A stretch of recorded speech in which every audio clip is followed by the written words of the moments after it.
Hi, everyone. Welcome and thank you for taking time to join us on this edition of our 2020 Spring Summer book launch. And I know some of you usually expect to see us on a red carpet and live and interviewing our authors, but yeah, it is what it is for right now. So we had to switch directions and change it up a bit and do something a little different. So we're doing our in-home version of our book launches. But today we're super excited because we've got author Art Mitchell with us today. And Art is the author of Grateful, Not Dead, Rewire, Not Retire, Refire Your Purpose. So thank you, Art, for taking time today to jump in here and talk with us. Thank you very much. This is probably the time when I hold it up. It's nice, There pretty you and green go. with a labyrinth on it. That's right. We adapt. Everything's on Zoom now. We all Zoom. So thanks for talking to me. Oh man, absolutely, absolutely. And I love this book, and I want to jump right into some of the questions that we've got here about your book specifically. And first one is maybe one of the most obvious. It's, why did you write this book? Yeah, I will try and be succinct because I know time is short. There's an enormous backstory, as there would be for any book that you write. But I wrote it because of my personal angst and concerns about aging and about so-called retirement. I'm not alone in thinking that the word retire is kind of an outdated, even an obscene word, and that we should replace it with refire or rewire. Retirement has a lot of expectation. Anyway, so I basically wrote it really for myself. It was a transformative process, and I wrote it for people who are considering retiring or pondering the term retirement and what it means. And so, yeah.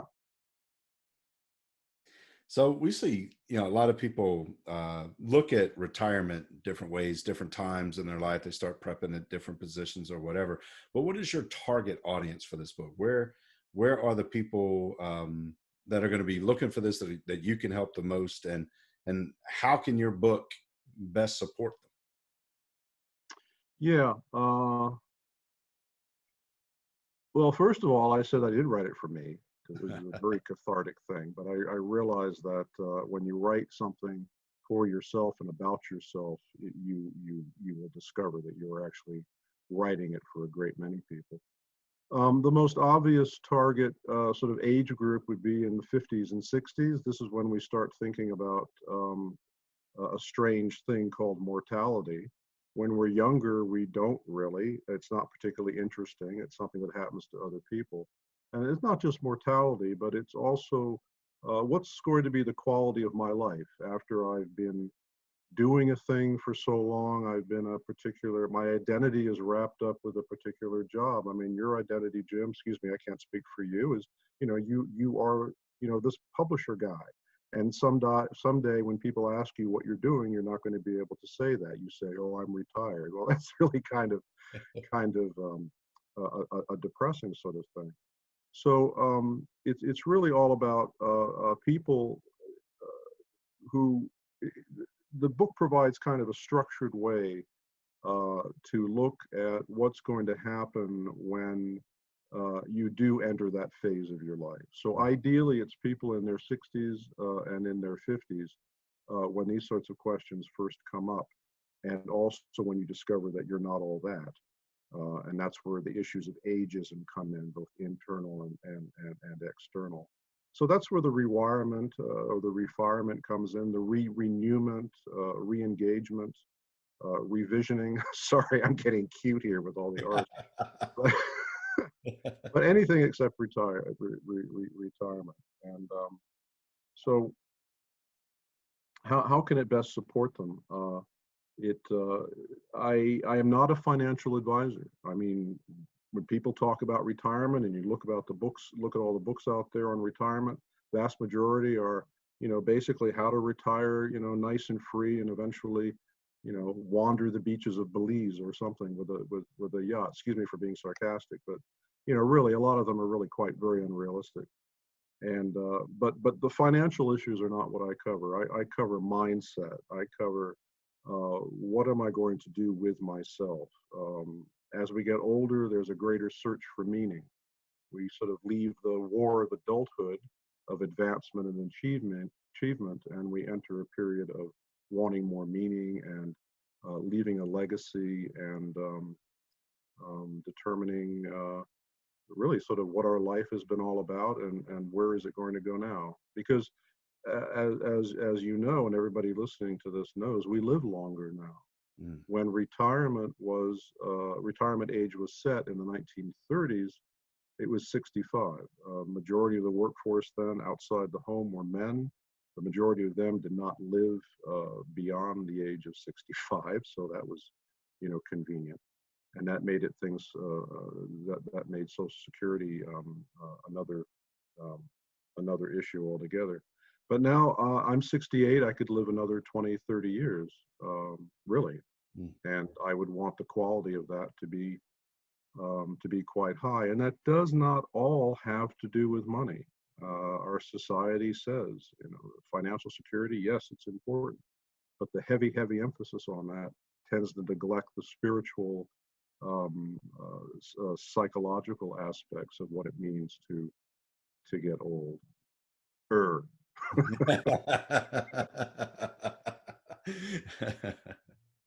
love that. Yeah, long answer to your question. Sorry. No, that was perfect. And I think that many of us don't think about that part of it. We're always looking for the financial security. We're looking at how can we set ourselves up for the second or the last part of our life, if we will. And that's what retirement looks like. But what I like about our conversations that we've had and about the book that you put together is it's not about that. It's about how are you going to live that rest of your life, if you will, or that next chapter of your life, and what does that look like in totality. So what does rewirement and the rewirement process consist of? Yeah, well, first of all, it's my attempt to be cute, of course. I mean, if you have many, many subjects that you want to talk about and you write a so-called self-help book and you want to sort of act like you're Deepak Chopra for a while, you're going to get an acronym. You're going to get a word and you're going to attach the steps to that. So it's rewirement, Rewirement, instead of retirement. And they're not really steps, they're 10, but they're really aspects of a person's life that really should be examined. Our personal reflection is extremely important at this time of life. Not just reflecting upon what happened, but more importantly, what's going to happen next. And taking care of finances, of course, is extremely important, but there are other aspects. So bear with me as I go through the RE. Yeah, but basically recognize your ageism. How ageism is really the last sort of socially acceptable, if you will, ism. Mm. And as a privileged white man, ageism is the first ism that I have encountered. I have not dealt with sexism. I have not dealt with racism and the intersection of all those. So for a woman retiring or facing ageism, it's most definitely disproportional. It's most definitely stronger. So I'd just like to get that out of the way. But there's both internal and external ageism. I wanted to change jobs. I worked 40 years as a conservation biologist in 18 countries, and I wanted to stay put. And I was interviewed for a wonderful job that I was qualified for, but then I was told at the end of the day I was overqualified. Overqualified is a bogus word. It just means you're too old. Sorry, thank you very much. So time is short, so let me keep on going. So you need to really confront that, what society is telling you, but also what you've been telling yourself your entire life as you're looking at older people. And now you are suddenly becoming one of them. Embrace conscious aging. Conscious aging is basically being more aware of the aging process and what's happening. Wake up to your values and strengths. There's a whole series of tests to identify what really are your values and what are your character strengths, your signature strengths that you want to use or emphasize later on. For example, if you're going to be looking for new work. Identify your vision and goals. There's a whole process in identifying your vision and a strategy and specific goals. And I'm quite goal oriented. I'm a coach. I'm a transformation coach, and I help people. They do it themselves. I facilitate, I catalyze their ability to get from point A to point B. And a lot of people do need accountability there.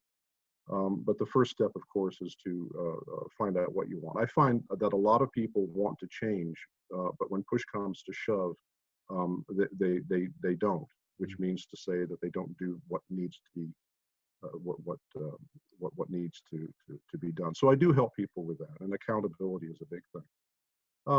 Then, of course, refire your purpose. Purpose is not something that you find. Purpose is, in my opinion, in the opinion of many people, something that you're really born with. It's your innate reason for being here, and it's not necessarily something glamorous, but is most definitely tied in with helping people and being of service.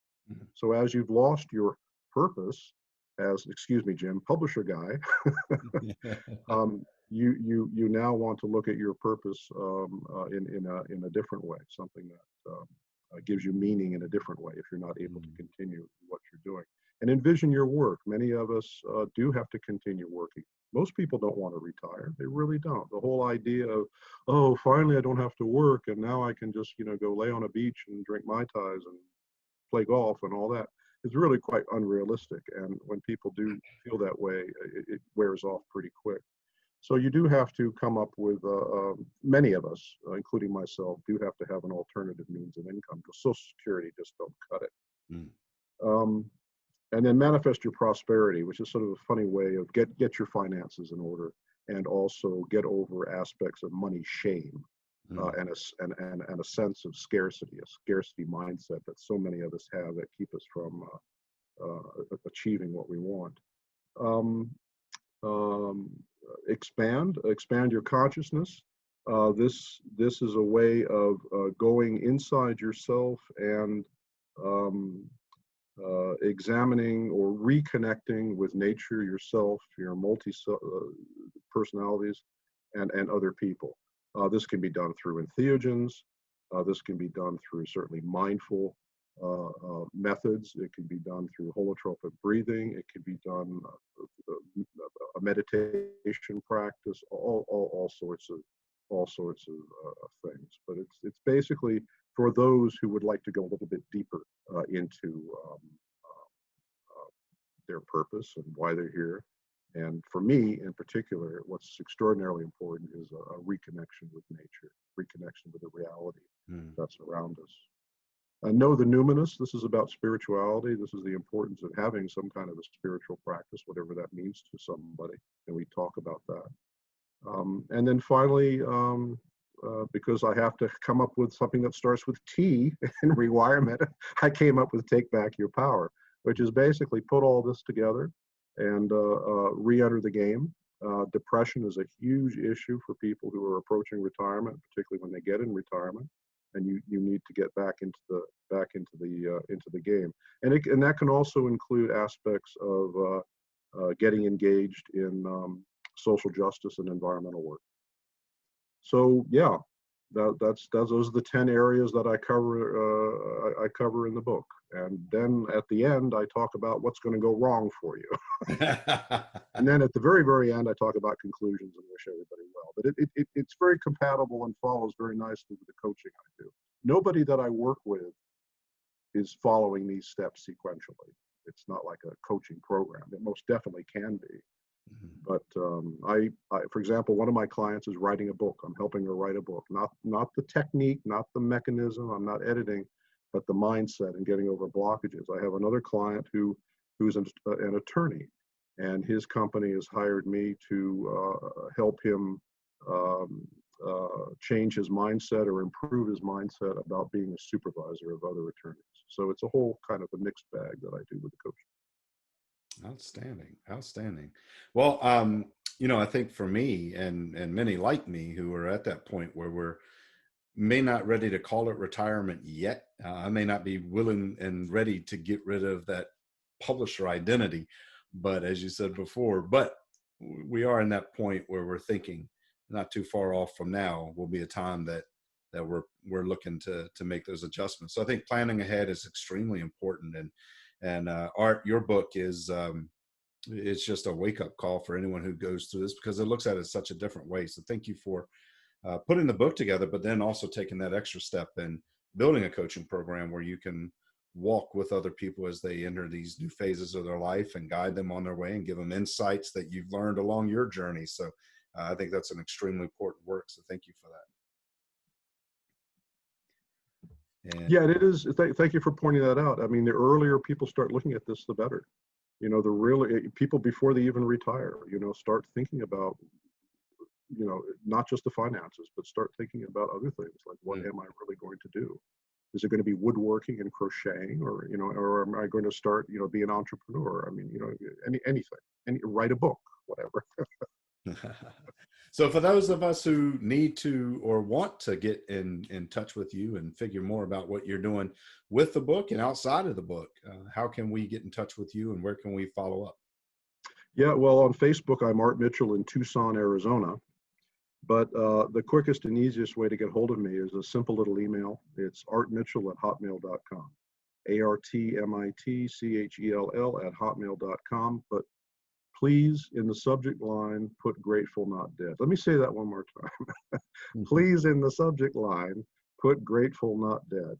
And my email again is artmitchell@hotmail.com. So thank you so much. Oh, outstanding. And you guys who are watching this, you can get a copy of Art's book by going to any online bookstore or bookstore of your choice. It's available everywhere. Grateful, Not Dead. Rewire, Not Retire. Refire Your Purpose. So I hope you guys grab a copy of that. Read it, use it, build your next life. Get in touch with Art because he can help you in anything that you need along your journey. And Art, thank you again for taking time to talk with us today. And man, we're excited about your book and excited about what's happening because of the book. Thank you so much for speaking with me. I appreciate it. Outstanding. Thank you guys for watching. Again, this has been another book launch for our Spring Summer 2020 Morgan James book line. And we hope to see you on our next one. So until then, take care.